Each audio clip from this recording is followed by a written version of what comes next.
You're 43. The mortgage is handled. The kids are in good schools. Your paycheck is the biggest it's ever been. And yet, something doesn't add up. You look at your accounts on the Sunday night.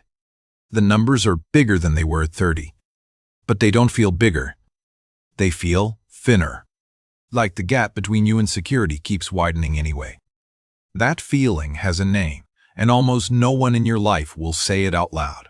It's the quiet trap that swallows men in their 40s before they ever see it coming. I'm Leo, and on this channel we talk about what's actually happening to your money. Not the cheerleading version, the honest one. Because in your 40s, the math of your life changes. Time stops being theoretical, and the trap I want to walk you through tonight is the one I see catch more good men than any other. It's not bad investments, it's not crypto, it's not even debt, really. It's something much quieter and much more expensive. It's called silent lifestyle creep, and by your 40s, it's not creeping anymore. It's running. It's the difference between earning more and actually getting wealthier. Most men in their 40s are earning the most they've ever earned, and saving roughly the same percentage they did at 32, sometimes less. That's the trap. The income went up. The freedom didn't. The future didn't. The runway didn't. Here's what it looks like in real life. You used to drive a paid-off sedan. Now you have a financed SUV with a payment that quietly equals a small mortgage. You used to cook on Sundays. Now there's a delivery app, charge 4 nights a week, and you've stopped noticing the line item. The vacations got nicer. The house got bigger. The kids' activities got more expensive. None of it felt reckless. That's the whole point. Lifestyle creep doesn't arrive as a Ferrari. It arrives as upgrades that feel reasonable, one at a time, spaced 6 months apart. And by 45, the man looking at his accounts realizes something uncomfortable. His expenses doubled. His savings rate didn't. Let me decode what's really happening here, because this isn't about discipline. It's about identity. In your 40s, you start unconsciously spending to confirm you've arrived. The watch isn't about the watch. The car isn't about the car. The renovation isn't about the kitchen. It's a tax you pay to prove to yourself that the last 20 years of work meant something, that you're not the same anxious kid you were at 26. The trap is that the proof never lasts. The dopamine from the upgrade fades in about 90 days, and then a new upgrade has to take its place. Meanwhile, the compounding window, the actual mechanism that builds wealth, is the shortest it's ever been in your life. You have maybe 20 good earning years left, maybe less. $1 you invest at 43 has roughly 2 doublings left before traditional retirement. $1 you spent on a status upgrade has 0. That's the real cost of the trap, not the money itself. The doublings you traded away to feel like somebody. Here's the part most men miss. The 40s are when your savings rate matters more than your returns, not less. In your 20s, time did the heavy lifting. In your 40s, the rate does. A man saving 25% of his income at 45 will beat a man saving 8% and praying for a hot market. But 25% feels impossible when your fixed costs have quietly climbed to 85% of take-home pay. That's why the trap is so vicious. It eats your future without ever feeling like a crisis. Now, you might be thinking, Leo, I'm not living extravagantly. I drive a normal car. I don't buy designer anything. My house is reasonable for my income. I hear you, and I believe you, but lifestyle creep at this level isn't loud. It's not designer. It's the slow drift of normal. Normal for a 43-year-old earning what you earn now is wildly different from normal at 30. Your normal got more expensive without you renegotiating it. That's the trap. Let me give you a healthy contrast because this matters. There's a version of upgrading your life that doesn't trap you, and there's a version that does. The healthy version raises your fixed costs by maybe 20 cents on every new dollar earned. The trap version raises them by 80. Same raise, completely different decade ahead. Men who escape the trap aren't depriving themselves. They're just refusing to let every raise quietly become a new monthly obligation. They upgrade experiences, not recurring bills. There's a difference between a one-time better trip and a permanent higher car payment. One ends, the other follows you for 60 months and reshapes everything underneath it. The recurring obligations are the silent killers. They're invisible because they feel like furniture in your life. You stopped seeing them years ago. Now, before I go deeper, I want to pause and ask you something directly. When you look honestly at the last 5 years of your life, where did the extra income actually go? Not the official answer, the real one, the car payment that grew, the house that got bigger, the subscriptions you can't quite list from memory. Drop a comment and tell me what your biggest creep was, the one thing that quietly doubled in cost without doubling in joy. I read these, and I think your honesty helps the next guy who's about to make the same move. Because there's a man watching this right now who's about to sign a lease, or a mortgage, or a tuition contract, and your one sentence in the comments might be the thing that makes him pause for 48 hours. That pause, in your 40s, is worth more than any investment tip I could ever give you.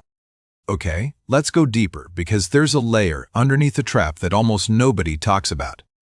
The deepest version of this trap isn't about the spending, it's about the avoidance. Men in their 40s stop opening certain statements. They stop running the retirement calculator. They tell themselves they'll deal with it next quarter, next bonus, next year when things calm down. Things never calm down. The avoidance is the real expense. Because every month you don't look, the gap between where you are and where you need to be widens silently. A 45-year-old with a household income in the low 6 figures often has a retirement balance somewhere between 1 and 3 times his annual income. He needs roughly 8 to 10 times by 65. That gap is not closed by hoping. It's not closed by a hot stock. It's closed by looking at the number every single month with your eyes wide open. Avoidance feels safer than confrontation, but avoidance compounds against you, exactly like interest works in reverse. Every month you don't look, the climb gets steeper. There's a kind of grief that lives inside avoided statements, the grief of knowing you should have started sooner. Most men would rather pay any amount of money than feel that grief directly. But the irony is, you only pay it once when you face it. You pay it every single month when you don't. Here's the advanced nuance most men miss. The fix is not spend less. The fix is automate first, live on the rest. If you wait until the end of the month to save what's left, there's never anything left. The lifestyle expands to fill the space every single time. That's not a willpower problem. That's a plumbing problem. The men who win this decade reverse the plumbing. The savings leaves the account on payday, before the mortgage, before the car, before the apps. Whatever's left becomes the actual lifestyle budget. And here's the surprising part. They don't feel deprived, they feel calmer. Because the anxious noise in the back of a 43-year-old's mind isn't really about wanting more. It's about knowing, somewhere underneath, that the math isn't working. When the math starts working, the noise quiets down. That's the gift on the other side of this trap. You stop checking your phone for distraction at night. You stop scrolling for one more comparison. The hum of "Am I okay?" finally goes quiet. Let me give you the picture. You're 48. The income is still strong. The fixed costs are flat from where they were at 43. Every raise from now on becomes a real raise, not a lifestyle upgrade, not a new monthly chain, an actual lever pulled toward freedom. The accounts start moving in a way they haven't moved before. The doublings start doing what doublings do, and the man in the mirror at 53 looks different than the man at 43. Not richer in the showy sense, richer in the quiet sense, the sense that doesn't need anyone else to notice. That's the version of your 40s worth fighting for, and it doesn't require earning more. It requires refusing to let more quietly become normal. Here's the practical frame to take with you. Every time your income goes up, decide ahead of time what percentage of that raise gets to touch your lifestyle. 20% is generous, 50% is the trap. Anything above 50, you're not getting a raise, you're getting a slightly nicer cage. Run this once a year.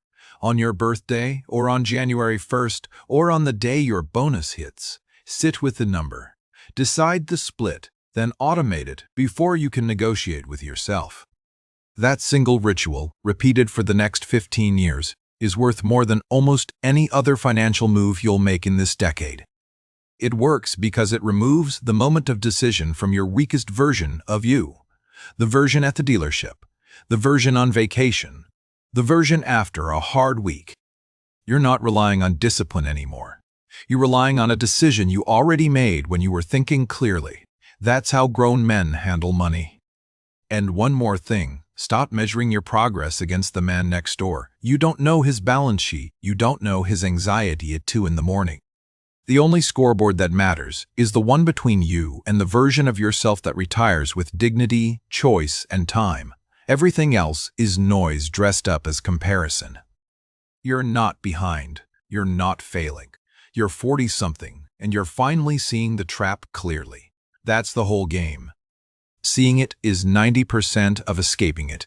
The other 10% is the boring, repeatable mechanics we just walked through. You can do this. If this video helped you see something you hadn't quite let yourself see before, do me a favor and hit the like button. It tells the algorithm to show this to another guy who needs it tonight. And if you want more honest conversations about money, the kind your buddies won't have with you and your advisor doesn't have time for, subscribe and turn on the bell. I post these weekly. In the comments, tell me which part hit hardest. Was it the doublings, the avoidance, the plumbing reversal? I want to know where you are in this. Thank you for being here. Genuinely, the fact that you sat through 8 minutes of honest money talk on a Sunday night says something about you that most men never get around to. You're doing the inner work, the part nobody claps for, the part that actually changes the next 20 years of your life. Next time, we're going one layer deeper. We're talking about the specific number every man should know by 45 and why most men avoid calculating it until it's almost too late. It's the number that turns a vague worry into a clear plan, and once you see it, you can't unsee it. I'll see you in that one.